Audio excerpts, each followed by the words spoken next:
I didn't mean to, I swear. The words echoed in my mind as my thumb hovered over the send button, too late to stop the mistake that would change my night forever. Rain-slicked streets reflected the neon glow of the city as I sprinted across the empty sidewalk, backpack bouncing against my shoulders, heart hammering like a drum in my chest. My apartment felt miles away, though it was just a few blocks, the storm turning every puddle into a miniature river that soaked through my sneakers in seconds. I had meant to vent to a friend, a harmless joke, a fleeting anger, and somehow those words, those awful words, had gone to someone entirely unexpected. The message sent, my phone buzzed immediately, the sharp vibration cutting through the sound of the rain. I froze, staring at the screen, dread coiling in my stomach. The caller ID read Rick Sullivan. My brain short-circuited. Rick Sullivan, 65, the name whispered through the city with caution, the one everyone avoided, the man whose reputation for control and influence reached every corner of town. My fingers trembled as I answered, voice barely above a whisper, "Hello?" A low, deliberate laugh answered me, steady and chilling, carrying weight that made the tiny apartment I had just left feel like a flimsy paper wall. "Do you know who you just insulted?" His words wrapped around me, tightening like invisible cords, every syllable radiating power and calm menace. I swallowed hard, trying to sound composed. It was a mistake. I didn't mean, the line cut him off, a single chuckle that seemed to echo through every streetlight, every raindrop.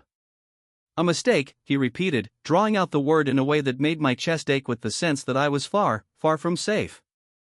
I could feel it, a cold pressure settling into my shoulders, the knowledge that my life just brushed against a force I had no business encountering.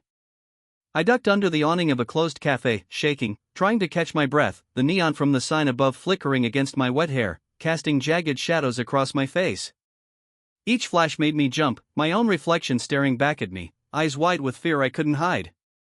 "You're lucky I have better things to do than storm over there," he said suddenly, voice softening just a fraction, almost like a pause in a storm, yet every word still carried weight enough to make me freeze in place.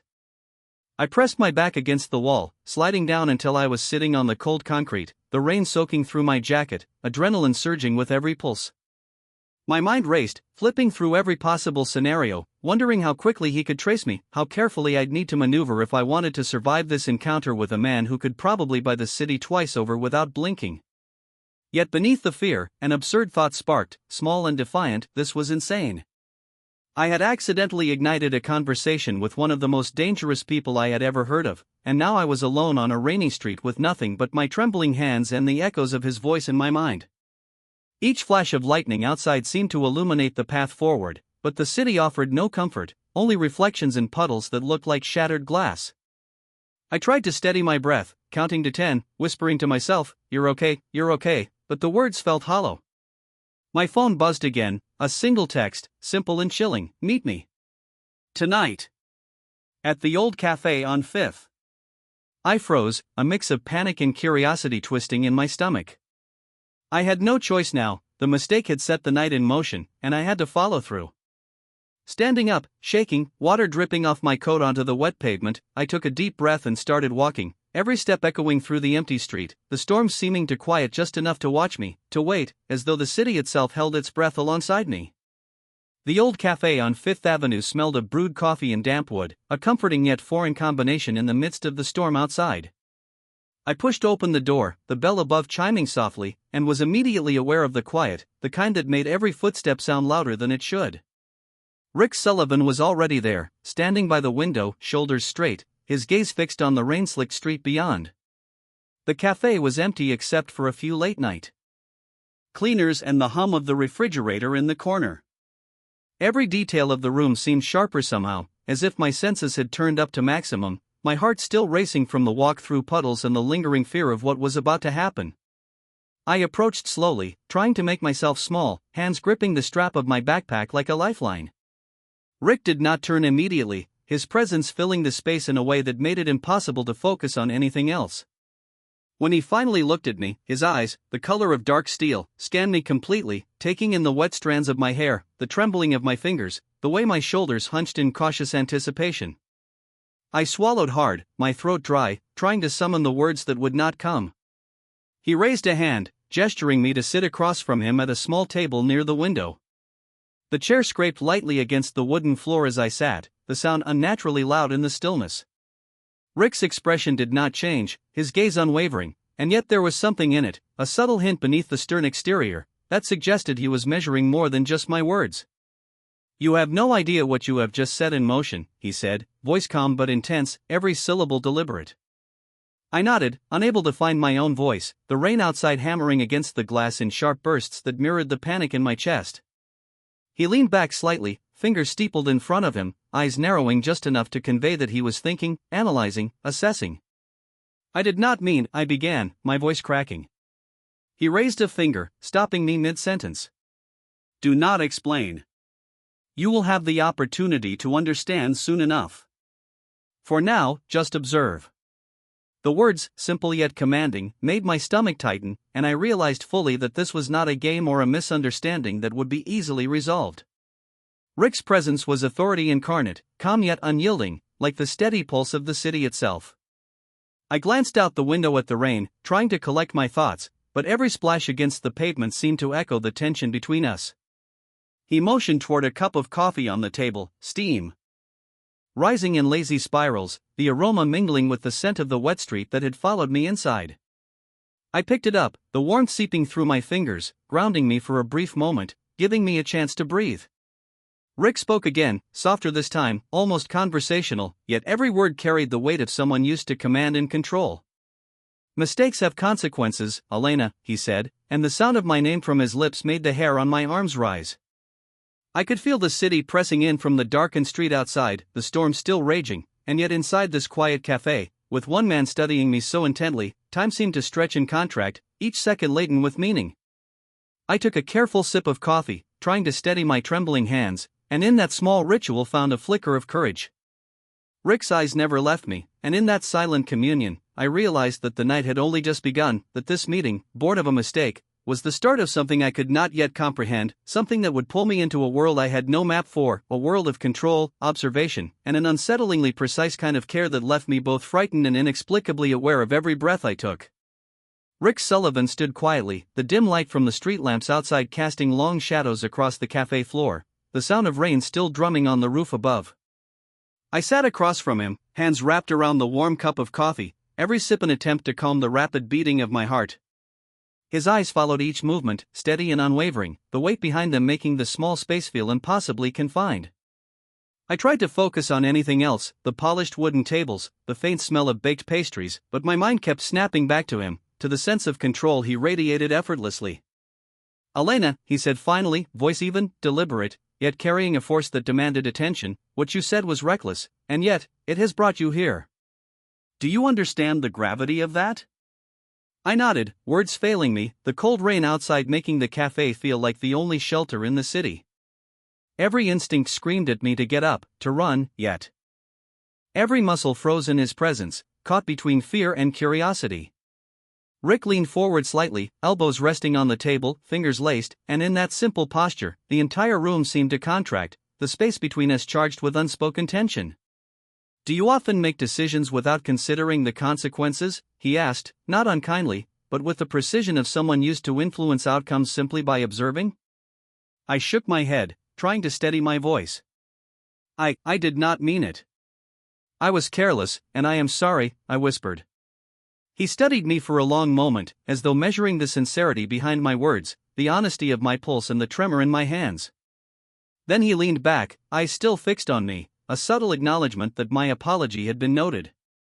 "Mistakes," he said, "can reveal a great deal.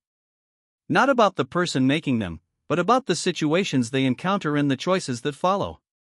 I swallowed hard, feeling the truth of his words seep into my chest, mingling with the lingering dread and the faintest spark of fascination. Outside, the storm began to ease, though the streets remained slick and reflective, mirroring the uncertainty that stretched between us.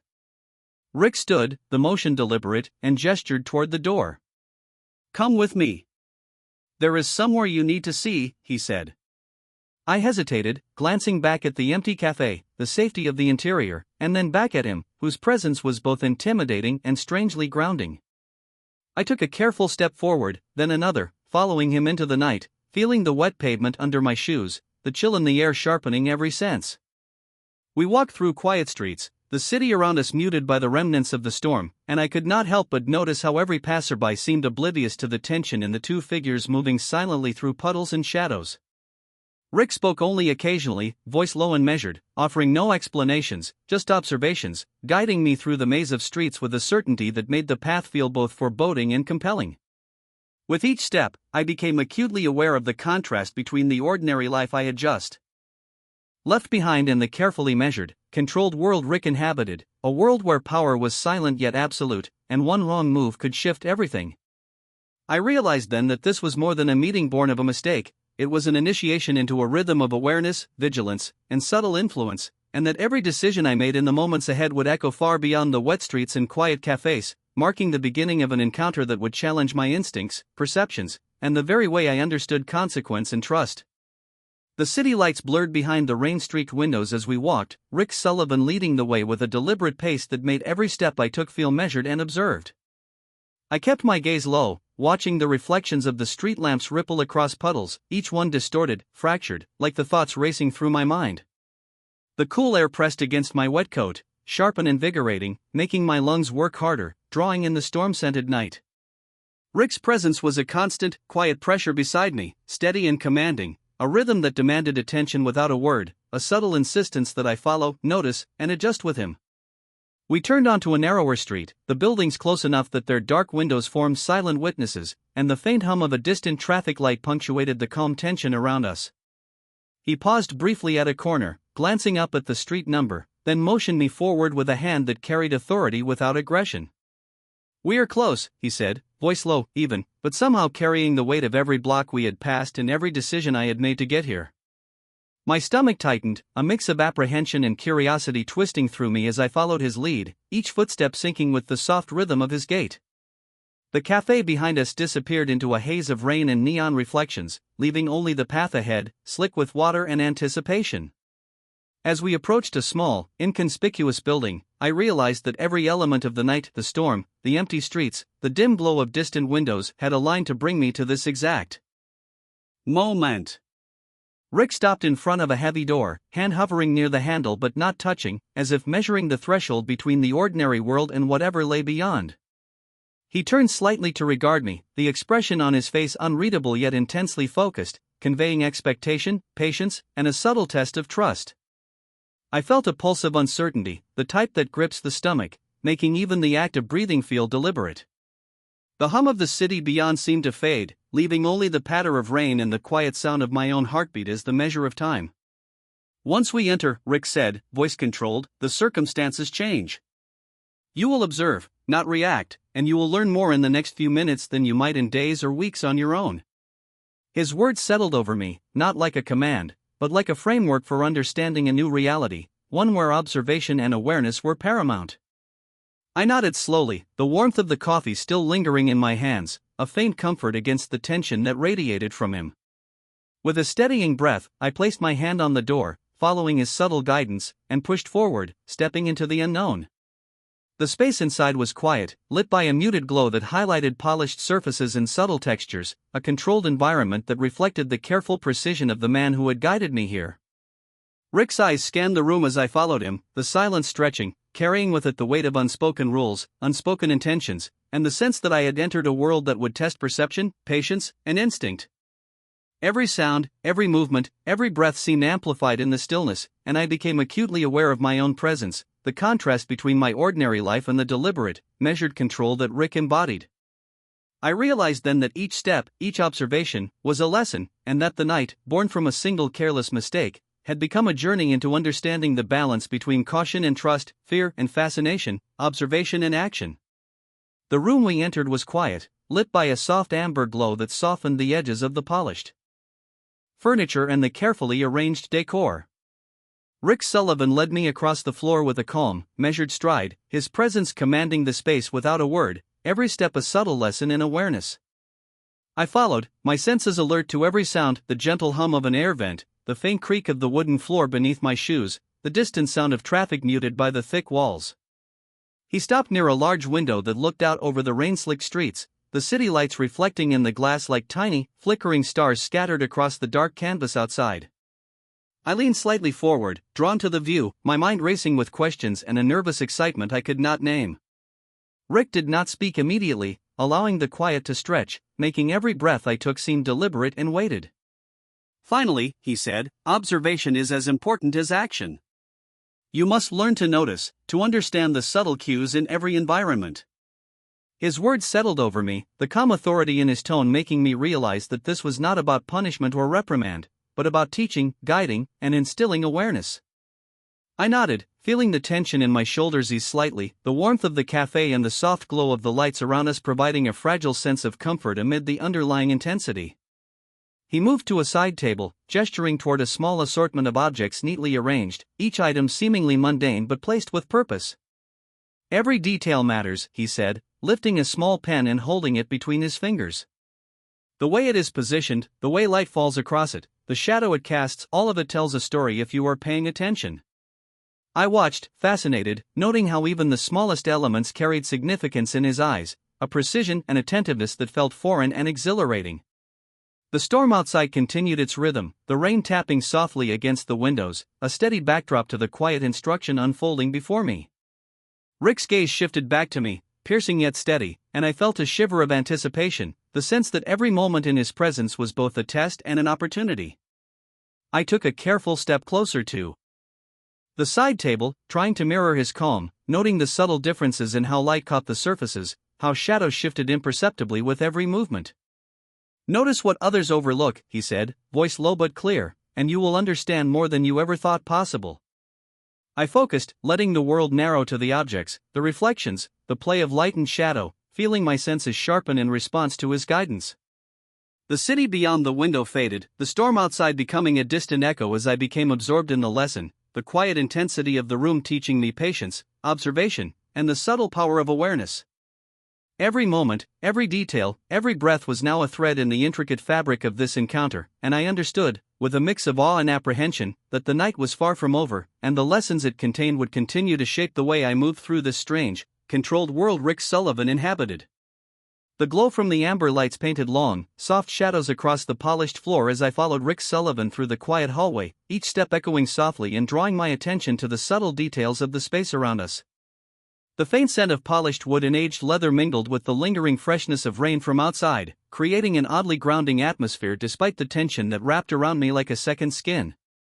Rick moved with a calm certainty, the kind of presence that made it impossible not to notice every movement, every sound, every nuance of his surroundings, and I found myself instinctively matching my pace, careful not to disrupt the rhythm he seemed to dictate. He paused before a set of shelves, gesturing toward a series of neatly arranged files and small, unassuming objects, each one placed with deliberate intention. Attention to detail, he said, voice low and steady, is as much about understanding the context as it is about noticing the object itself. Observe everything, even what appears insignificant, and you will see patterns others overlook. I leaned closer, my eyes scanning each item, the slight reflections of the overhead light catching the edges, highlighting their placement, orientation, and the subtle interplay of shadows. The storm outside had diminished to a soft drizzle, the faint patter against the windows providing a gentle background rhythm as if the world itself was holding its breath, attuned to the quiet instruction unfolding. Rick's gaze shifted toward me, studying my reactions, noting the way my shoulders tensed, the way my fingers brushed against the edge of the table, the minute shifts in my posture that betrayed my focus and engagement. Do you notice the difference between seeing and understanding? He asked, tilting his head slightly. I nodded, swallowing the lump in my throat, feeling the gravity of the lesson sink in. Each observation felt like a thread, connecting the objects, the space, and my own awareness into a coherent understanding that extended beyond what was immediately visible. He turned slightly, motioning me to follow him to another corner of the room, where a single chair faced a small, ornate mirror, its frame catching the light in intricate patterns. Perspective, he said, guiding me to stand before the mirror, is not about what is in front of you, but about what you bring to it. Your attention, your interpretation, your perception all shape the outcome. I looked into the mirror, catching the reflection of myself in the room beyond, noticing the subtle distortions and angles, the interplay of light and shadow, and for a moment, the city outside, the storm, the rain, the uncertainty of the night, all seemed to converge into this single, focused point of clarity. Rick observed silently, letting the moment stretch, the unspoken lesson embedding itself in my mind, the quiet intensity of his presence reinforcing every subtle detail I had absorbed. The soft hum of the building, the gentle creak of the floor beneath our feet, and the faint rustle of papers combined into a symphony of cues, each one contributing to the awareness he was instilling. I realized that in this controlled space, in this calm after the storm, every element mattered, and every choice I made in my observation could alter my understanding of the world around me. The lesson was not just about seeing, but about internalizing, interpreting, and responding with the precision and awareness that Rick exemplified effortlessly, a quiet mastery that demanded attention and respect without ever raising a voice. The soft hum of the city outside faded into a background rhythm as Rick Sullivan guided me further into the space, the polished floors reflecting the muted glow of the overhead lights like water rippling in slow motion. Each step I took was careful, deliberate, my senses attuned to the faint creak of the floorboards beneath us, the subtle shifts of shadow cast by the light, and the quiet presence of Rick just ahead, steady and unyielding. We entered a room lined with bookshelves, each volume meticulously arranged, their spines aligned with exact precision, and the faint scent of aged paper mixed with the residual rain that had followed us inside. Rick paused at the center of the room, turning to face me, his expression calm yet piercing, conveying more with a glance than words could ever achieve.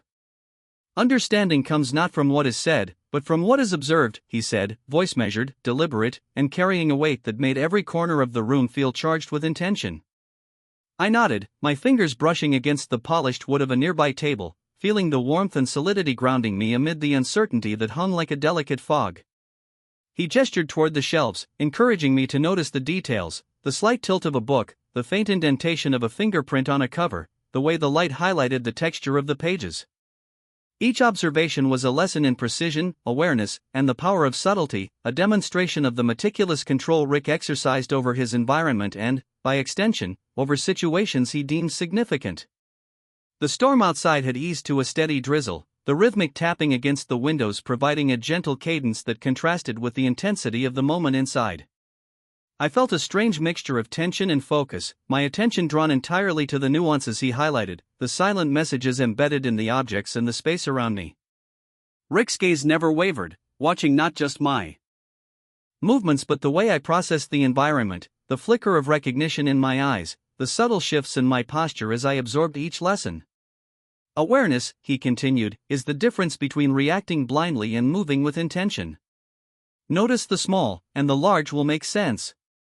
I absorbed the words, letting them settle, feeling a gradual shift in my perception as I began to recognize patterns, anticipate reactions, and understand the silent language of space, light, and presence that Rick commanded so effortlessly. He stepped closer, the faint click of his shoes on the floor punctuating his words, and motioned for me to look at a small, unassuming object on the table, its significance not immediately apparent but revealed through careful observation. I leaned forward, studying the object, tracing the lines and contours with my eyes, and for the first time, felt the pulse of comprehension, a subtle acknowledgement that the careful attention I had been practicing was beginning to yield understanding. Outside, the rain continued its soft descent, the city lights blurred into elongated streaks across the glass, and inside, the quiet intensity of the room pressed around us, reinforcing every lesson Rick imparted, every observation I made, and every breath I took as part of the intricate dance of awareness, perception, and control that defined the night and the path I had inadvertently stepped onto. The night air was cooler now as we exited the building, the drizzle softened to a fine mist that clung to my hair and jacket, blurring the sharp lines of the city lights into shimmering halos. Rick Sullivan walked beside me, his presence steady, calm, and unyielding, the sound of his shoes on the wet pavement a quiet metronome to my nervous thoughts. I kept my eyes on the ground, noticing the way puddles reflected the neon signs, the subtle ripples shifting with every step, and for a moment, the chaos of the city outside seemed distant, almost irrelevant compared to the controlled intensity of the man beside me. "Do you understand why you are here?" Rick asked, voice low and deliberate, carrying the weight of authority and the promise of knowledge that was only given to those who paid close attention. I swallowed, feeling a knot of anxiety and anticipation tighten in my stomach, and nodded, though I knew the answer was incomplete, my mind racing through the events that had led to this point and the lessons I had been absorbing since the café. He paused at the entrance of a small park, the path slick and dimly lit, the soft glow of street lamps casting long, muted shadows across the wet grass. The air smelled faintly of rain-soaked earth, clean and invigorating, sharpening my senses further as I stepped forward cautiously, following his subtle guidance. Rick turned to me, his dark steel eyes locking onto mine, and for the first time, there was a flicker of something almost imperceptible beneath the calm authority and acknowledgement of the weight I was beginning to carry, the attention I had been forced to focus with deliberate care. Observation is not passive, he continued, voice steady, it is an engagement, an active choice to see beyond the obvious, to recognize patterns that others miss. I nodded again, the rhythm of my breathing matching the soft tapping of the mist on my coat, every nerve alert, every thought centered on the nuances of movement, shadow, and sound in the small park. A squirrel darted across the path, unnoticed by anyone else, yet in my heightened state of awareness, I caught the subtle ripple of its movement, the faint rustle of leaves, the soft thud of its tiny feet against the damp earth, and I realized the truth in his words. Attention could reveal a depth to the world that was invisible to the distracted eye. Rick gestured toward a bench, and we sat side by side, the mist curling around us in gentle tendrils, the city behind fading into quiet obscurity. He spoke of influence, of subtle control, and of the power contained in perception, the way small details could shift outcomes in ways that were neither obvious nor immediate, and I listened, absorbing each word, feeling the tension and anticipation mingle with a growing sense of understanding. The night deepened, the mist thickening, and I sensed the boundaries of my former ordinary life slipping away, replaced by the quiet intensity of observation, the deliberate awareness Rick had instilled, and the realization that every choice I made from this point forward would carry weight, resonance, and consequence in a world I had only begun to glimpse. The mist had thinned, leaving the city streets glistening under the soft glow of the street lamps, each reflection a fractured line of light on the wet pavement. Rick Sullivan walked beside me, the quiet of the night amplifying every sound, from the soft crunch of our shoes against gravel to the faint rustle of leaves stirred by the gentle breeze. My mind raced, replaying the lessons of the night, each observation he had guided me through, each nuance of perception I had been forced to recognize. We reached a small plaza, empty and still, the benches slick with rain, and the faint aroma of damp concrete filling the air. Rick stopped, his presence suddenly more pronounced in the open space, and turned to face me, the intensity in his dark steel eyes unyielding yet tempered by a measured patience. This, he said, gesturing toward the plaza and the surrounding cityscape, is where the abstract becomes concrete. What you have learned about observation, control, and subtlety, apply it here. See the environment, the potential, the patterns. I scanned the scene, noting the way shadows fell across the benches, the subtle shimmer of streetlight reflections, the irregular spacing of cracks in the pavement, and how each element created a network of cues and signals that could inform decisions if noticed carefully. Rick moved slightly, indicating a set of trash bins and a low wall at the edge of the plaza. Notice the details others ignore, he said, voice low and deliberate. Their placement, the spacing, the context. Small things shape outcomes more than most realize. I crouched slightly, examining the alignment of the bins, the subtle textures of the wall, the faint echoes of distant traffic, and felt a surge of clarity as I connected the observations with the broader pattern of the space. The rain had mostly stopped, leaving only a light dampness that carried a fresh, clean scent, and the air seemed charged with possibility and tension. Rick's presence remained steady, a constant anchor, his subtle cues guiding me, reinforcing every detail my senses caught. I felt a strange mixture of alertness and calm, the lessons of the night crystallizing in my mind, each observation a thread weaving into a larger understanding of control, perception, and consequence. He motioned toward a small café at the corner of the plaza, its lights dimmed for the night, and suggested we approach. Observe, anticipate, and learn, he said. As we walked, I noticed how each lamppost, each reflective surface, each movement of the mist could signal something, and I felt the shift from passive awareness to active engagement, realizing that the night had transformed me, that every choice, every glance, and every breath was now connected to the lessons I had absorbed. By the time we reached the café, I understood that the path from the careless message to this moment had been a crucible, forging my awareness and focus under the silent, exacting guidance of Rick Sullivan, and that the journey was only beginning, each moment a chance to refine perception, embrace consequence, and navigate a world where every detail mattered and nothing was as it seemed.